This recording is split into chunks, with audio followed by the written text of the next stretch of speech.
Hello, gentlemen. Welcome to the Empress Club, where boys are made into men, men into leaders, leaders into shapers of destiny. I'm your humble vassal, Professor J. Mark, and I hope this helps young men become better men. Before I begin, I'd like to thank the Angry Man for inspiring me to do this because he did two videos about things that man should do or should know and the things that man do not do. Now, thanks to him, I break a personality trait I have, and that is to stay out of the spotlight. I don't seek attention. And this is sacrilege to me to be on YouTube. But anyway, I can explain why I'm here, but I have to thank the Angry Man for inspiring me to do this. Now, the Empress Club is about helping boys become men and for men to become leaders. And then, as an extension, shapers of destiny. Hence the name the Empress Club. Now, in the Empress Club, there are 12 things that men do. And I'm going to list them right now. The first thing, well, there's 12 chapters. Time. Man must respect time. The second chapter is called The Pilgrim's Progress, where men do not impede another's progress. 3, goals. Man must have goals. This fourth chapter is character. That doesn't need to be explained. 5, men must know themselves. So the ancient said, know thyself. A man must know themselves. The next chapter is called the divine frequency.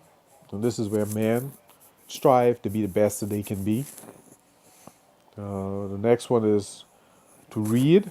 Yes, man you must read. The Marine University has a motto, and their motto says, which shocked the living daylights out of me, but it's true, leaders are readers. You can't, as men, you're called to be the head, and you can't be the head ignorant. You must be reading, gentlemen. The seventh chapter is judgment. The eighth, luck. The ninth chapter, the divine spark. Chapter 11 is on husbandry. As men, you have to learn to feed and take care of yourself. Like Napoleon says, an army marches on a stomach. So, you can't feed yourself, you're vulnerable to attack. And the 12th and final chapter is called The Mark of a Man.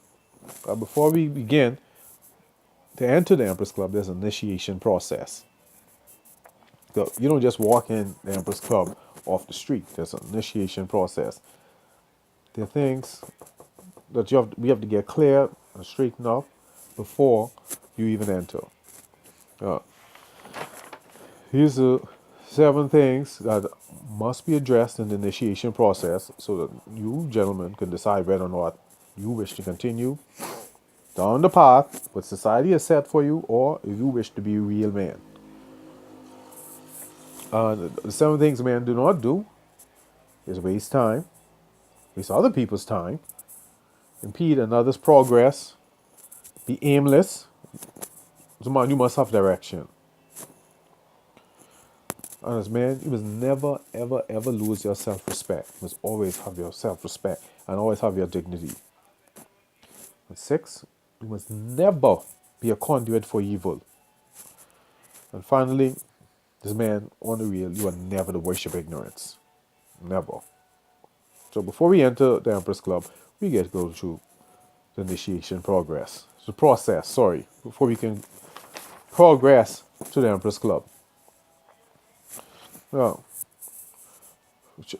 the first thing is the wastage of time. Men do not waste time. For one, death is coming for everybody. And like as the saying goes, the instant you draw breath, start the clock to die. And that's reality. I don't know about you. For me, I don't get the most out of life before the Grim Reaper comes knocking. Now, Another reason why man don't waste time, I don't know if you've been paying attention, we die early. As children, most male children die before they're 7. And then God help you once you live after that, between 7 to 35, you mean we drop like flies. And that's just half of the 70 that you've been promised. So you don't have the luxury to waste time. And after that the half of the 70, we barely live past 70. So we don't have the luxury to waste time. So man, you don't have time to waste time.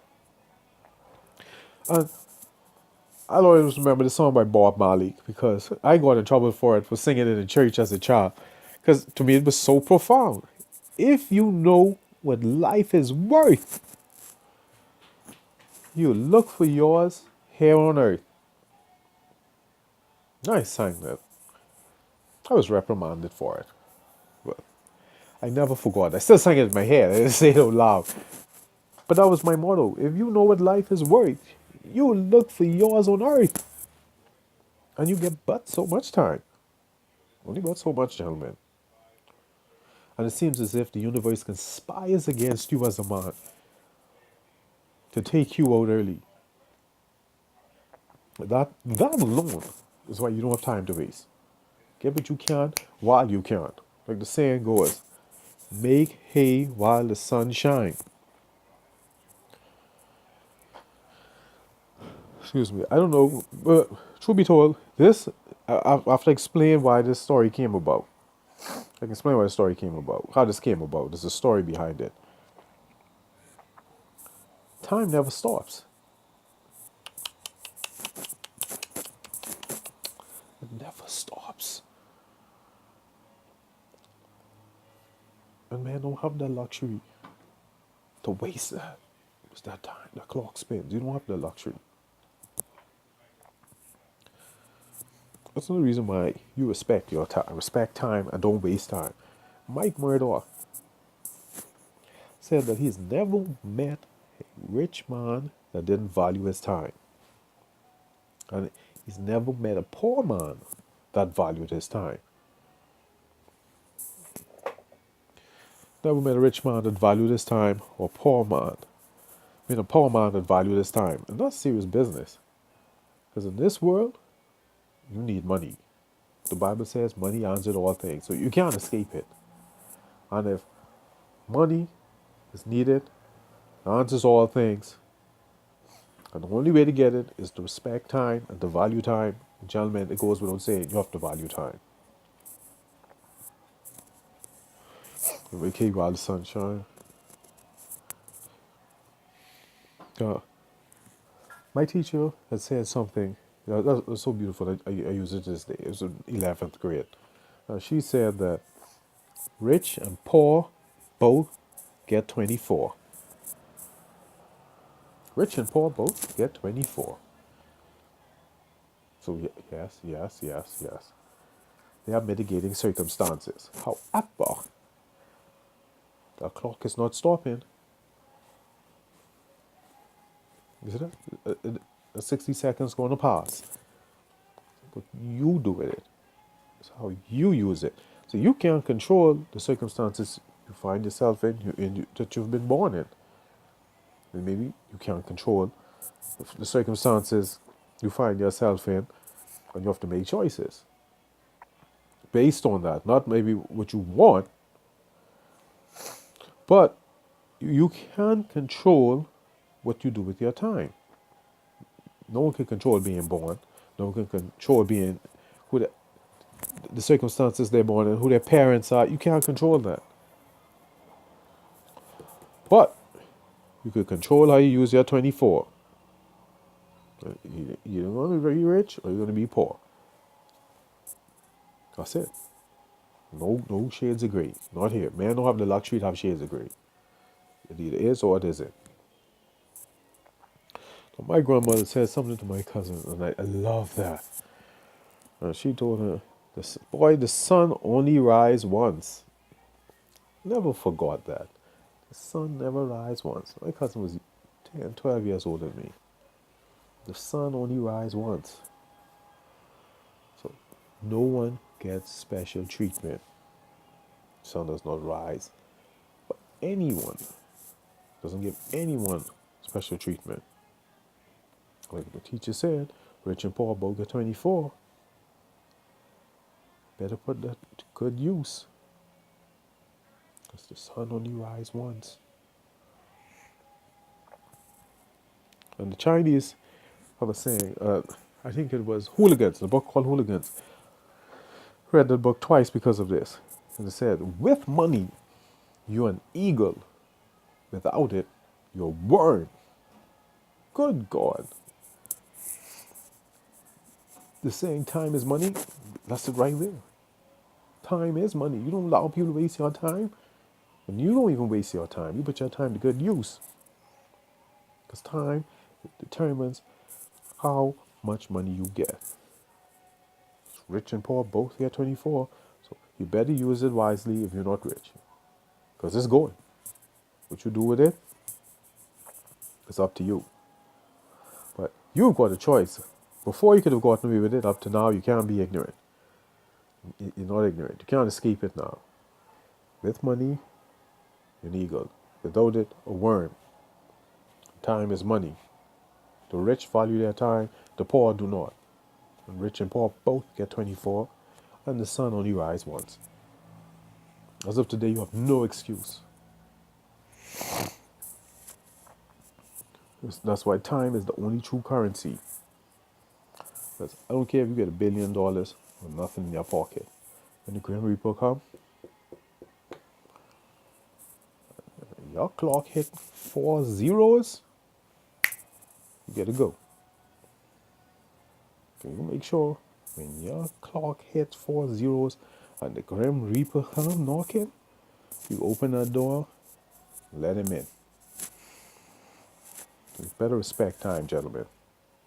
Now, this is why I'm going against my nature to come on YouTube and or online. One day I was fixing someone's car and I needed to fix a part. Needed a tool to fix the part. So I had to go to the hardware store to get a standard, I think 460, anyway, a standard. I usually use it with millimeters. I had to go and get a standard bolt. Oh, I get a standard tool. It's 2:30 and I was like, oh my God, I gotta be on the road before with these school children. I don't like that because I had 2 bad experiences on being on the road with school children. So I try to avoid it. So it's 2:30, but if I did not fix that car that day, which was a Friday, the person was going away for a week. That was going to ruin all my plans. Ruin my weekend. I had to go and spend money that I had set aside for something else to take care of my business that week. So I had to go and brave being in traffic with these school children. So I rushed to the hardware store, got served, back on the road, go back to work at 2:45. I was like, amen. Singing the Lord's praises. I'm 6 cars back from the red light. The light turned green. I was about to press that horn, but I remember my pastor told me, when God teaches you patience, sends you lessons to try your patience, and you cannot fail him. So I had to stop. I heard my pastor. Well, that's when I was 15. I'm 45. 30 years later, I'm still working on my patience. So now the traffic isn't moving, and I hear yelling and carrying on. Now, when I look, there's a young man that crossed the street while the light was green, and he's arguing with the people in my lane going west. So now he's yelling and carrying on with some lady, 2 cars behind her, because I'm like 6, 7 cars back. Now, he walks into the lane going east, but not even looking to see if traffic's coming. He just walk while he's yelling at her. So the car slam brakes, and 6, 7 cars behind him slam brakes. And of course, the person who almost hit this fool said something to him, and he started cussing and carrying on. And the people behind who almost hit, they got into it with him. So now while he's cussing and carrying with them, he walks into the 4th lane of traffic. That same thing. Slam brakes. So now there's cussing and carrying on, and escalated to gun talk and threats, well, promises of death. Now, two gentlemen had stopped and engaged him. They came out their car and engaged him. And when they did that, 6, 7 of his friends who were at the bar, of course, going to the bar 3 in the afternoon was urgent. They got into the fray. Then the gun talk, threats of violence turned to promises of death. And the two gentlemen, because people were honking their horn, because no one wants to be on the street when school children are honking their horn. So they got in their car, drove off, promised to come back. Make I zigzag out that area just in case if those men in the car actually had guns and started shooting, because that was the promise. So now I'm mad. I have to zigzag off a straight narrow to avoid being shot at, because straight bullets don't have names or brakes. So I'm losing time. Now, if that fool had waited until the light turned red for us to change, I wouldn't have missed the second light, nor the third light. No, because I got to be zipping and zagging through another neighborhood to avoid, in the event there's gunplay, to avoid getting shot at. I get caught up in school traffic. Well, that set fire in me. And I'm like, this is a grown man, a big grown man, walking into traffic, arguing with people, walking across the street, not even looking where he's going, into oncoming traffic, and arguing and cussing and carrying on. I don't know, it escalated to gun talk and promises of death. In less than 30 seconds, the whole mood changed. And I said to myself, but the angry man popped in my mind. Yes, the angry man. He said things men don't do. And I said, man don't do that. This is a big grown man between 21 and 25. Men do not do that. Men do not waste time. And that was the inspiration for the book, because I was writing another book for young men. But when I saw that, hey, we got to address what not to do. And that is not what you do.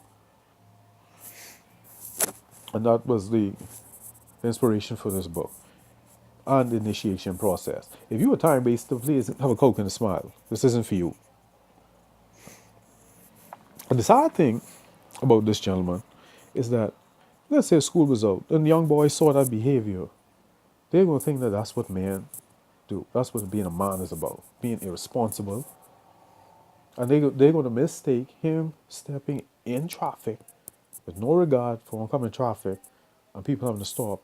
They can associate that with power. Not knowing those people slam on brakes not because of him, because of the nonsense they got to deal with if they had hit him. And sensible people don't have time for foolishness. Excuse me. And that's what this is about. That's why we have to have an initiation process. We have to weed out the riff-raff. Let's call it what it is. And that young man was riff-raff. He has nothing to do with his life. Nothing to do with his day. Nothing to do with his time. Because if he valued time, he wouldn't just walk into traffic to risk getting injured or killed. Because that means if you got injured, going to the hospital, going through recovery, just time wasted. If you value time, you don't have it to waste. And he obviously has no time to waste because he risked death and injury 4 times. And then to add to it, the promise of death, but the two gentlemen saying they're going to come back for him and his friends. And that's why I'm here online, showing my face, going against my nature. Because that behavior is not manly. That's not how men conduct themselves. And that's a horrible example to young men. And I remember Dr. Miles Monroe said, when foolishness goes into the ether, it must be counteracted. And that nonsense has to be counteracted. Now, I wrote a book. I was writing a book. But then I realized my core audience for this book is 10 to 15-year-olds to catch them while they're young so that they don't look up to that, come along and think that's how a man is. That is what they're to aspire to be. So that's what this is about. And that's the number one thing man don't do, is waste time. Man, do not waste time. That's the first lesson. Catch you on the flip side. I'll be right back. Good day, gentlemen. Professor J. Mark out.